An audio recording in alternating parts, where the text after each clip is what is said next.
In Brighton today, we saw transportation and economic development and how they were connected. Investing in transportation infrastructure is often assigned to developers that this is a good place to invest overall. All of our projects that have had a big impact on our community have been changes.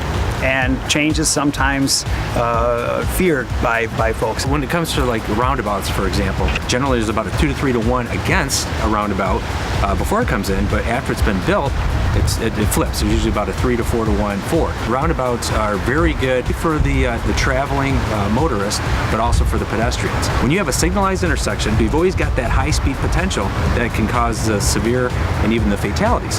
When you have a roundabout, you're slowing traffic down by creating a deflection to the roundabout. So any accidents you have are generally at 15 to 20 miles an hour. They're side swipe or fender benders. One of the things that the DDA is looking at as the next project is taking some railroad siding and turning it into event parking.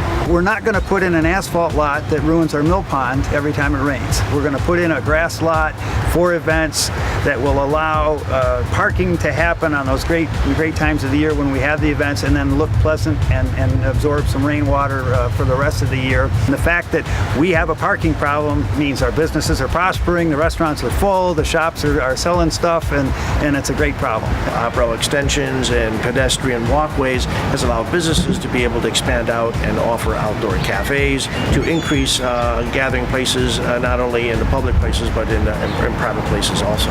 When you do an eyebrow on each side of a crosswalk, you're shortening their crossing by 18 feet. You're having them stand at the curb at the outside edge of the parked cars, and so you shorten their crossing and you've made them visible. I mean, the concrete and the bricks are pretty, but it's the people that make it all happen and all come together. Developers have a certain market that they want to appeal to, and I think walking and biking is something that market wants to do, and so having that infrastructure helps attract that market to the community. Big cities attract, they think millennials, young talent, people that are right out of college, but something Brighton is sort of trying to attract are the parents, the young parents, and so they talked about making streets accessible for strollers. The crosswalks with the flashing beacons and the roundabout that was really pedestrian friendly is something that families would feel comfortable living in long term and letting their kids ride their bike down the street, or having a stroller with a kid walking alongside.